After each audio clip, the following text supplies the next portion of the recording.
Good afternoon, and welcome to NASA's Johnson Space Center. I'm Mira Bernstein in NASA's Office of Communications. Thank you for joining us today and for an update on NASA's Boeing Starliner Crew Flight Test. To give you an update, we have NASA Administrator Bill Nelson, Associate Administrator Jim Free, Associate Administrator for Space Operations Ken Bowersox, Commercial Crew Program Manager Steve Stitch, International Space Station Program Manager Dana Weigel, and Flight Operations Director Norm Knight.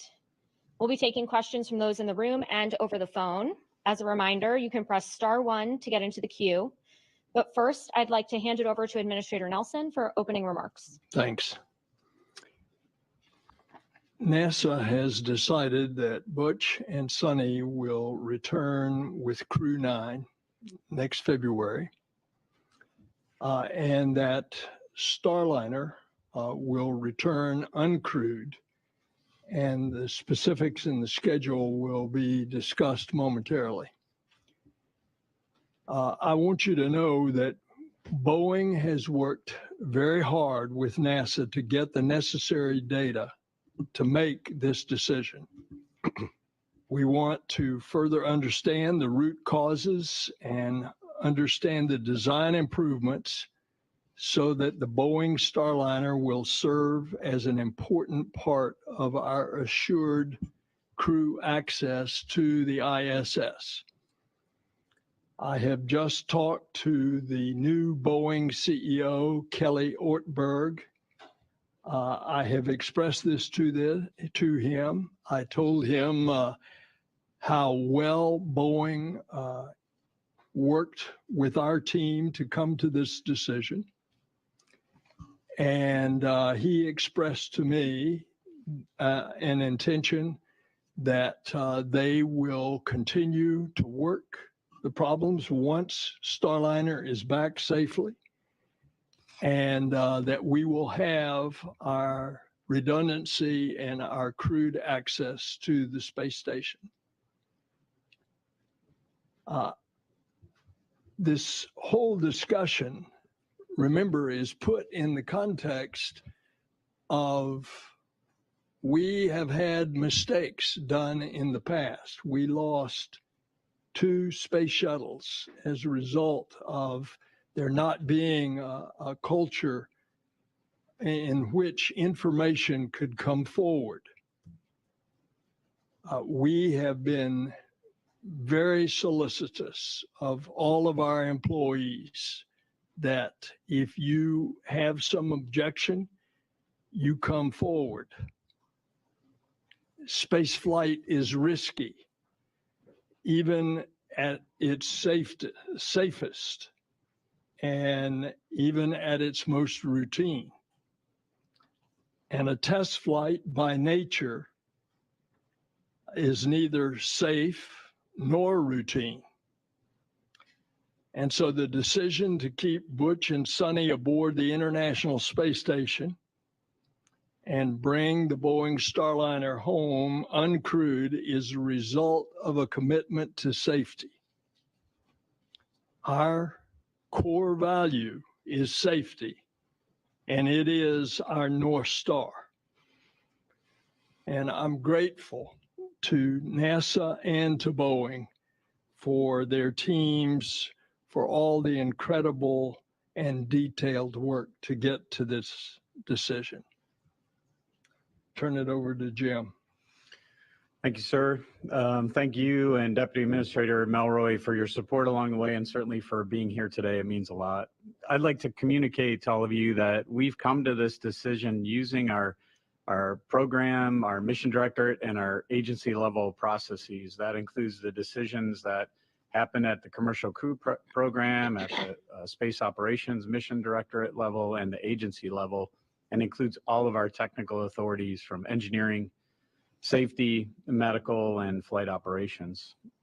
As the administrator said, our focus is on safety all the time, and this certainly is no different. The uncertainty in our margins is where we have come to make the decision that the administrator laid out.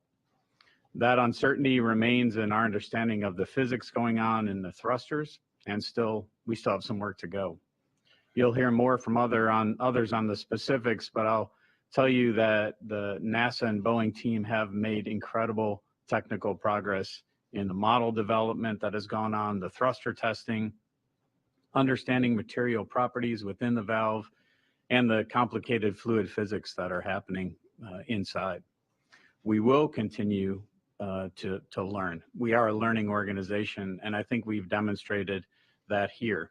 We'll learn from this effort so that our crews who are at the top of the pyramid on these missions and their families can continue to know we've done that and we'll always do our best. For our team, our programmatic and technical teams, both NASA and the Commercial Crew Program, in the Space Station Program, and our Boeing teammates have worked endlessly to get to launch, and certainly in the past 2 months. They've done this while the whole world has gone on around them. Hurricanes, a hurricane through Florida, a hurricane through here, while their homes are damaged and without power, they came to work. Some of them lost family members along the way. Their kids went back to school and life in general went on, but they were here every day working long hours. They have persevered, and I want them to know how grateful I am that they are on our team. This has not been an easy decision, but it is absolutely the right one. Let me turn it over to Ken Bowersox and thank Ken and all the leaders here and the ones that are not here with us today for their work. Thanks, Jim, and thanks to you and the administrator for joining us for this press conference and for our meetings. You guys have been heavily involved, and we appreciate that. I also want to thank everybody who's here in the room with us and watching online. It says a lot that you're with us on a Saturday, and I want you to know how much we appreciate your support as we work to fly our mission safely. I'm really proud of the NASA team and the Boeing team for all the work they've been doing the last couple of months. It's really been impressive to see how they've been very agile in testing, gathering data, and completing analysis. And then having the tough discussions that go along with processing that data and coming to conclusions. Our intent today was to have the first part of a flight readiness review. The goal of that review was to come up with a NASA recommendation on whether we should proceed with the crewed flight test, either crewed or uncrewed. Our Boeing partners told us that they would be able to execute either option, and they thought that the call belonged to NASA because of our wider view of all the risks involved. We conducted a poll. All of the organizations on the polling sheet indicated that they thought we should proceed uncrewed with the flight test. And so our next step will be to process toward that uncrewed flight test, to finish those preparations, and we'll have another part 2 of the readiness review Wednesday or Thursday next week, we believe, to make sure that we're ready for undock and to complete the test. We are still in the middle of a test flight. We have to remain vigilant. We need to get the vehicle back on deck, go through the data. And once we've done that, we'll start thinking about our next steps for Starliner's next flight. And now I'd like to pass the mic to Steve to share more info and more details. Thanks, Ken, and thanks for the kind words. I want to thank all of you for being here, and the public and everybody for following our progress over the summer. It's been a long summer. It's been a long summer for our team. And I want to first start out by thanking our team who's worked so hard over the summer, long hours, weekends, nights, testing, analysis, reviews. I mean, it has just been an incredible effort by the team. We are dealing with a very complex issue with the thrusters, and I'll talk more about that, but it's challenging to predict their performance. It's challenging to predict the temperatures we'll see. And so that's why it's been tough, and it's taken the time ever since we docked back on June 6th to get to this point. Very proud of the due diligence that the team has displayed, their perseverance, their fortitude, courage, dedication, resilience as they learned more and we got more data and different results at times than we expected. I especially want to thank the Boeing team and their contractor team, Aerojet Rocketdyne, the engine manufacturer, the valve manufacturer, Moog, all their suppliers that participated, along with the NASA workforce. We have brought in expertise from just about every NASA center. We did testing at the Marshall Space Flight Center. Of course, our White Sands test facility did testing on the thrusters. So this has been a huge effort across all of NASA, within the commercial crew program and even beyond. Determining the position to bring Starliner back uncrewed was very difficult for me personally. We're all committed to the mission, which we started out, which is to bring Butch and Sunny back. But as we got more and more data over the summer and understood the uncertainty of that data, it became very clear to us that the best course of action was to return Starliner uncrewed. And I'll talk about the other aspects of the mission in a little bit. The bottom line relative to bringing Starliner back is there was just too much uncertainty in the prediction of the thrusters. If we had a model, if we had a way to accurately predict what the thrusters would do for the undock and all the way through the deorbit burn and through the separation sequence, I think we would have taken a different course of action. But when we looked at the data and looked at the potential for thruster failures with a crew on board, and then getting into this very tight sequence of finishing the deorbit burn, which puts the vehicle on an entry, and then immediately maneuvering from that into a SEP sequence to separate the service module and crew module, it was just too much risk with the crew, and so we decided to pursue the uncrewed test flight. The path forward now is to, as Ken said, work toward the Flight Readiness Review Part 2. Well, we review now. We know the scope of the mission. We know it's an uncrewed test flight. We are changing the separation sequence that we planned, and we will review those aspects at the readiness review. We're going to go with a simplified separation technique to get away from station a little more quickly. We'll get to the deorbit burn and execute that nominally. We have a good setup in terms of the opportunities into the White Sands Space Harbor for a number of opportunities in September. We'll land or undock in early September, and then we have a lot of work to do relative to the rest of the mission, which is Butch and Sunny stay on the space station for some time, and they return on Crew 9. We're configuring that spacecraft with a couple extra, 2 different seats. So we'll have 2 different crew members, 2 crew members on that vehicle, and then we'll have it ready to bring Butch and Sunny home. So they'll be ballast in 2 seats on the uphill. We also have to work to reconfigure the Crew 8 vehicle. When Starliner undocks, it will undock first. And then the Crew 8 vehicle will serve as the lifeboat for Butch and Sunny. We have a configuration on the cargo pallet we'll go put in place. So again, we'll get Calypso home when we're ready to do so. We're going to take our time taking the steps, each step along the way. We'll have an important simulation ahead of that flight readiness review with the flight control team. You know, if you put yourself in their place, they have practiced for 2 years to bring a crew home on Starliner. There are some differences in executing the undock sequence and the coast to the deorbit burn and the deorbit burn without a crew. And so they're going to practice that next week. I'm extremely grateful for the commercial crew program, the entire team. It's an honor to represent them here today, and I'll turn it over to Dana Weigel. Thank you, Steve. Thank you all very much for being here, for your interest in this historic test flight mission and also in the International Space Station. As you heard, with the decision to leave Butch and Sunny on board till February, they'll be with us on station for 8 months. I think most of you know our normal expedition durations are 6 months long, but we have had a number of flights with astronauts who've stayed on board with us for 12 months at a time. So this 8-month stay is very much within our normal operational experience base.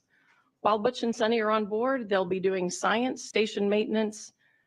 They'll execute the SpaceX 31 research and cargo mission, and we may have a couple spacewalks for them towards the end of their expedition. Since they've been up there, they've been a welcome set of helping hands. They've already done about 100 hours of work on 42 different experiments, and they've helped us with some of the critical station maintenance that we've had on board. For us, looking forward, the station team is focused on the planning and the rework for the undock, the Starliner undock.